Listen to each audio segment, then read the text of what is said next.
Vamos ver agora alguns tipos básicos do Go. No arquivo .main, eu vou criar aqui algumas variáveis de pacote. Aqui eu vou definir, por exemplo, enabled, que é um bool. E o que é que significa? Que essa variável ela vai armazenar true ou false, ou seja, verdadeiro ou false. Aqui eu vou colocar outra chamada name, que é uma cadeia de caracteres. E quando a gente quer, por exemplo, representar um único caractere, a gente utiliza aqui, por exemplo, uma rune, que na verdade, por trás dos panos, vai ser um inteiro que a gente tem aqui, que é um int 32, tá bom? Vamos definir agora, por exemplo, um age, que é um inteiro. Aqui a gente tem, por exemplo, a idade. Vamos definir agora o total. Quando a gente está trabalhando, por exemplo, com sistemas de e-commerce, a gente precisa armazenar o total. E na compra, né, na maioria dos produtos, tem aquele ponto flutuante, ou seja, a gente tem que colocar ali o vírgula, algum valor. Nesse caso aqui a gente vai estar trabalhando com um ponto, que vai ser, para um exemplo, R$10,99. E aí a gente utiliza um float, pode ser um float 32, um float 64. Isso está ligado ao espaço de armazenamento que a gente vai precisar. Então a gente vai alocar na memória esse valor. Então, isso aqui, para a gente estar trabalhando, a gente vai utilizar o float 64.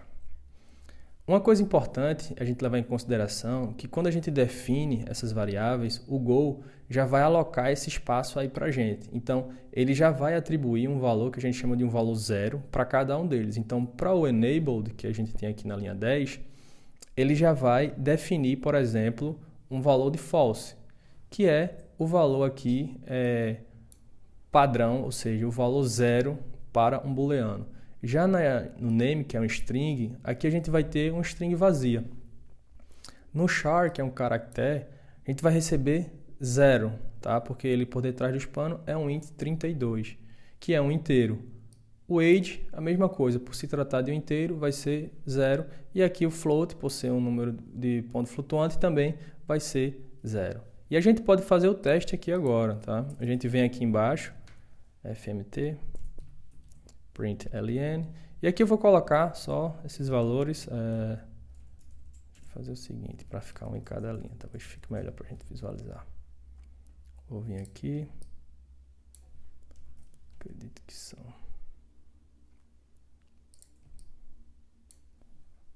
que é isso aqui, e vamos executar de novo aqui com go run main.go. E o que a gente tem aqui? Como a gente pode observar, claro, ele imprimiu aqui o false, que é o enabled, tá bom? Que é esse aqui da linha 26, então ele imprimiu aqui false. Depois ele veio aqui no 27, que é o name, então é um string vazia já, aqui a gente não consegue ver nada. Aqui foi o char, que foi a nossa rune aqui, que é voltado para caracteres. E o Go ele trabalha aí fazendo essa conversão para a gente. A gente tem aqui também o 0. Depois ele veio em age, que é um inteiro. E depois em total, que é um ponto flutuante, que também ele inicializa aí com 0. Um ponto importante aqui, a gente levar em consideração, quando a gente está definindo essa variável aqui nesse escopo, tá? Que é o do pacote, a gente tem aqui precedências. Então, dentro dessa função aqui main, existe o escopo interno da função. Então, para a gente exemplificar, o que é que eu vou fazer aqui agora? Eu vou vir aqui, vou criar uma variável name, e essa variável aqui, a gente está utilizando uma outra forma que a gente já declara e atribui. Aqui a gente só está fazendo a declaração dessa variável. Então aqui não tem nenhum conflito. Por quê? Porque aqui a gente está em escopos diferentes, mas se a gente tivesse definido essa variável aqui, a gente conseguiria acessar ela. Vamos fazer o seguinte, vamos fazer dessa forma primeiro para a gente ver o resultado aqui. Vou vir aqui name, vou colocar aqui Giovana. Então a gente tem a declaração e agora a gente também está atribuindo um valor para essa variável. Então a gente deixa da mesma forma como estava antes e vamos executar aqui o nosso programa. Então a gente já pode observar que ele imprime Giovana, ou seja, está num escopo aqui mais externo, que é o escopo do pacote, e fica acessível dentro aqui da nossa função main. A gente pode definir aqui, ó, no caso eu vou definir e já declarar um outro nome. Então percebe aqui que ele já sinaliza, tá? Que algumas informações é bom a gente trabalhar aí com um editor que ele consiga, né, indicar algumas coisas para a gente. Então aqui a gente já vê que ele já sublinhou. E vamos ver aqui o que é que acontece agora. Como é uma variável, a gente consegue declarar ela e atribuir. Redeclaração não é permitido. Por exemplo, se eu vir aqui embaixo e tentar fazer a mesma coisa, você pode observar aqui que esse name, essa variável, já foi declarada. A gente só pode declarar ela uma vez dentro aqui do nosso escopo. Então, o escopo, né, mais externo, que no caso é esse escopo aqui, ele também torna-se visível aqui dentro, mas não o contrário. Tá bom? Para a gente fazer um exemplo, eu vou criar uma função aqui, ó. E aqui a gente vai fazer o seguinte, fmt print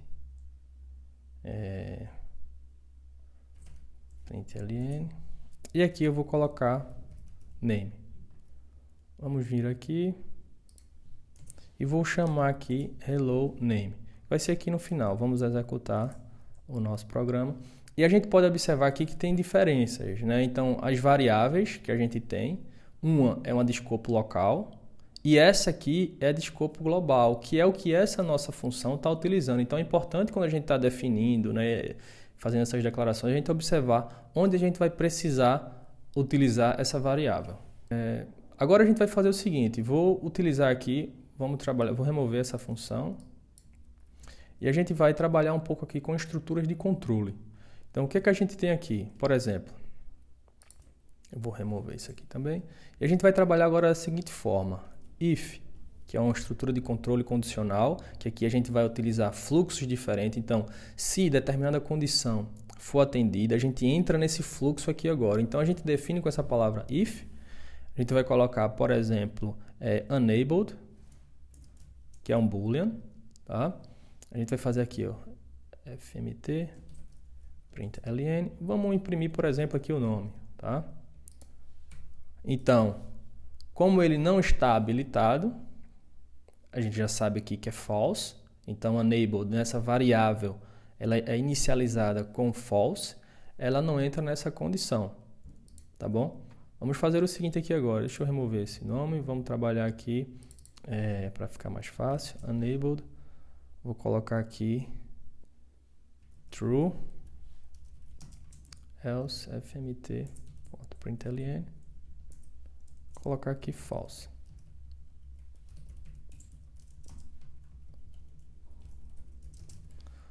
Então, aqui a gente vai executar novamente o nosso programa e a gente vai perceber que enabled está falso. Inclusive, a gente poderia vir aqui, né, e colocar, por exemplo, como a gente viu antes, né, colocar até o próprio valor aqui do enabled, que no caso a gente não precisa disso. Pode vir aqui e executar e a gente já tem essa informação para a gente, que é a mesma informação que a gente já viu de antemão. Então, quando a gente está trabalhando com essa estrutura de controle, a gente define fluxo. Então, o que acontece? Quando a gente está, por exemplo, com essa variável aqui, enabled, como false, o que vai acontecer? Né? O nosso programa ele vai vir executando aqui e aí ele vai perceber essa condicional e aí ele vai entrar aqui para verificar. A partir do momento que isso aqui não está verdade, o que ele vai fazer? Ele vem, não é verdade, né? Ele verifica, né, esse trecho e ele já pula para cá, para o else, que é o se e o se não.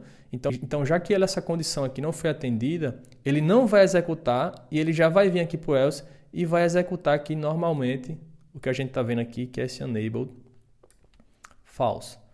Para ficar mais fácil, o que eu vou fazer aqui? Vou tirar aqui, a gente vai deixar, por exemplo, aqui. Vou remover e aqui a gente tem o nosso enabled true.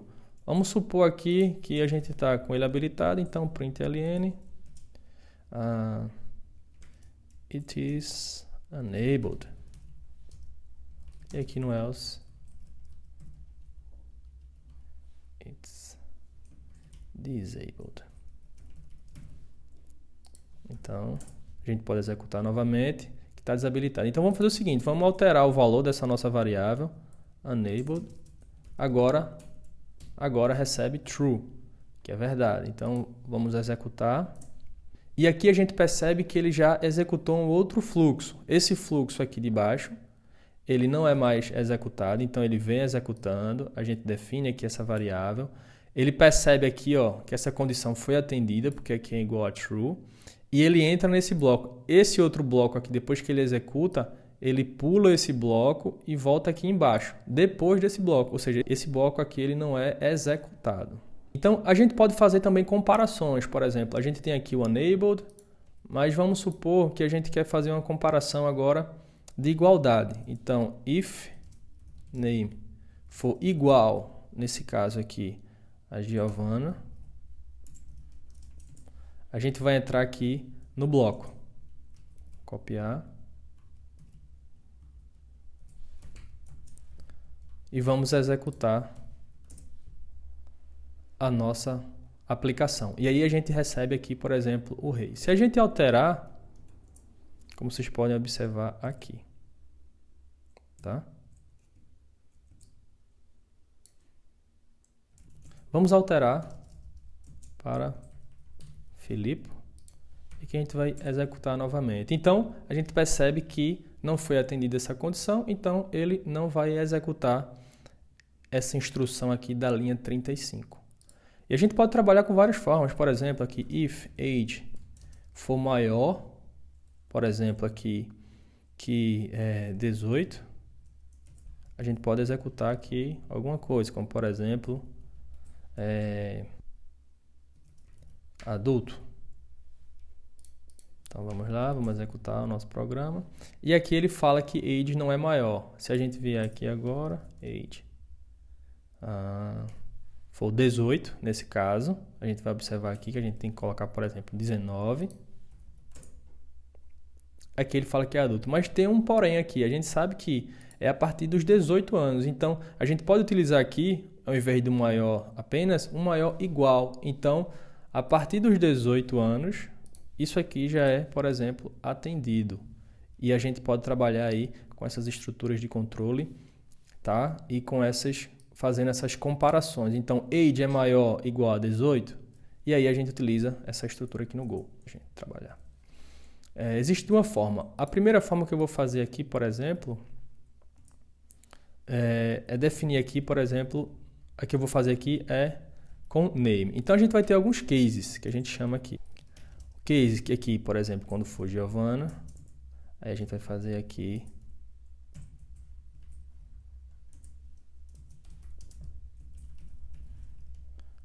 a gente vai ter um outro case aqui quando for, por exemplo,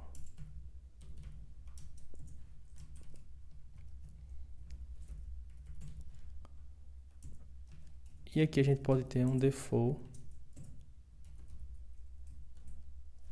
que é o padrão. Quando eu não atender nenhuma dessas condições, a gente simplesmente faz aqui o rei. Vamos executar aqui novamente para ver o resultado que a gente tem. Então, como a variável está definida aqui como Giovana, ele vai entrar nesse bloco aqui que está sendo atendido, porque ele está executando aqui essa condição. Funciona de uma forma bem similar, né? Se você já trabalha com programação, você sabe que exatamente aqui o if, então quando a gente tem muito if, né? Porque uma condicional que a gente tem também é o seguinte, a gente pode ter um if name foi igual a Giovana, aí a gente ia ter aqui else if name é igual a Filipe, e aqui a gente teria, por exemplo, no final else. E aí a gente tem duas estruturas, claro, um está usando if e else if, e o outro vai estar utilizando aí o switch. Então, quando a gente tem várias condições, é mais interessante a gente utilizar, por exemplo, o switch em vez do if. Agora a gente vai ver aqui a estrutura de repetição. Deixa eu remover logo isso aqui. Eu vou deixar esse outro aqui em cima, tá? Que estava anteriormente. Ou eu posso comentar, por exemplo, aqui a gente pode utilizar barra e a gente comenta. Isso aqui é de única linha. Se a gente quisesse, por exemplo, utilizar múltiplas linhas, a gente pode vir aqui barra asterisco, asterisco, barra. E funciona da mesma forma, tá? Aqui eu estou usando o VS Code. Ele simplesmente é mais rápido e mais fácil utilizar aqui o shortcut, tá bom? Então eu vou fazer tudo isso e vamos voltar aqui para trabalhar com estruturas de controle voltado aqui para laços de repetição. Então o que é um laço de repetição? Que ele vai repetir, né? Então vamos ter aqui o for e vamos definir aqui uma variável. Então a gente define, por exemplo, um ponto inicial para o for. Então aqui a gente vai iniciar ele com o i vai ser igual, por exemplo, a 0. A gente já vai atribuir esse valor aqui. A gente tem a condicional aqui, se i for menor, por exemplo, que o nosso, nesse caso aqui, o número 10, eu quero que ele incremente ali em 1. Então esse aqui é o fator de incremento, ou pode ser também o contrário, decremento, vai depender aí da regra de negócio. Mas aqui o fato é, quando a gente tem esse número sendo inicializado, ele vai sempre atribuir mais 1 a cada vez que ele executa. Então, vamos fazer o seguinte, vamos vir aqui, print ln, aqui a gente tem o i, vamos executar o nosso programa, e aqui ó, ele já imprime aqui, ó, ele vem de 0 até 9, por quê? Lembrem que aqui é menor que, não menor igual, se a gente quiser que ele seja, que ele vá até o 10, a gente tem que atribuir aqui dizendo que o i tem que ser menor ou igual a 10. Então, vou remover aqui, porque a gente só quer 10 números, já que ele está começando com o 0. E aqui o que acontece, né? Então, a gente tem essa estrutura, que essa estrutura nada mais é que ela vai vir aqui, ela vai verificar, então ela inicializa isso aqui, uma única vez, e depois ele vai ficar verificando a cada vez que a gente vai estar iterando, e ao término ele vai fazer esse incremento. Então, quando ele entra aqui a primeira vez, o i é 0. Então, ele vem, então como a gente tem essa condição aqui, que ainda é verdade, o que é que ele vai fazer? Ele vai voltar, então ele vai executar isso aqui e ele volta para ser executado de novo, tá? E aí ele volta para ser executado de novo. Até essa condição aqui não ser atendida. Não foi atendida, ela simplesmente sai e o programa continua aqui para baixo a ser executado conforme a gente espera. Existem também algumas formas de a gente interromper esse fluxo, como por exemplo, colocar uma condicional if i for igual a 5. Vamos fazer aqui um break. Então vamos ver o que acontece. Com o break, ele interrompeu aqui o nosso laço de repetição, parou e sai do nosso laço. Então a gente está interrompendo esse fluxo. Então ele vem aqui, ele vai executar 5 vezes, do 0 ao 4, e sai. Quando a gente atinge isso aqui, ele sai. Existe uma outra forma também, por exemplo, é ele não imprimir, vamos supor aqui, o 5, e ele não imprimir, por exemplo, o 5, mas ele continuar executando. Então, a gente utiliza aqui o continue. Vou vir aqui, vou executar o nosso programa, e aqui a gente percebe que ele pulou o 5.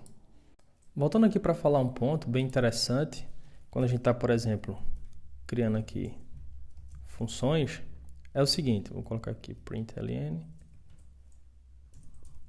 colocar name, é o seguinte, a gente pode utilizar aqui o defer. E o que é que o defer vai fazer? Ele vai executar tudo que a gente tem aqui dentro dessa nossa função e ao final ele vai executar esse defer. Isso é muito interessante quando a gente está trabalhando, por exemplo, com arquivos ou a gente está fazendo, por exemplo, requisições aí HTTP. É sempre importante, após utilizar esses recursos, a gente liberar esses recursos. E, na maioria dos casos, se a gente não tem, por exemplo, na nossa linguagem, uma característica como defer, o que a gente tem que fazer? A gente tem que ter todo o bloco antecessor a essa chamada, né, essa abertura do recurso, executar tudo que a gente precisa e lá no final a gente faz esse fechamento. Isso, claro, gera alguns problemas, porque às vezes as pessoas vão fazendo a lógica e chega lá embaixo, se esquece, ou alguém refatorando tira, né, e não coloca de volta, e a gente fica consumindo aí um recurso na execução do nosso programa. Então, o defer ele vem justamente para isso. Então, quando a gente abre, por exemplo, um recurso, a gente já pode imediatamente na próxima linha, colocar o defer para fechar esse recurso. E ele vai ser executado apenas ao término dessa função. Vamos fazer aqui o teste. A gente tem o nosso loop que está executando aqui e a gente vai executar. Lembre-se que ele tá, como é que é executado aqui o fluxo, tá? Então, ele vai sempre vindo executando aqui de cima para baixo e da esquerda para a direita. Então, ele vem, ele vai executando aí para a gente. E o que acontece? O defer vai ser o último a ser executado. Então, como vocês podem observar, ele colocou isso aqui em um stack. Então, a gente tem isso aí para ser executado após o término da nossa função.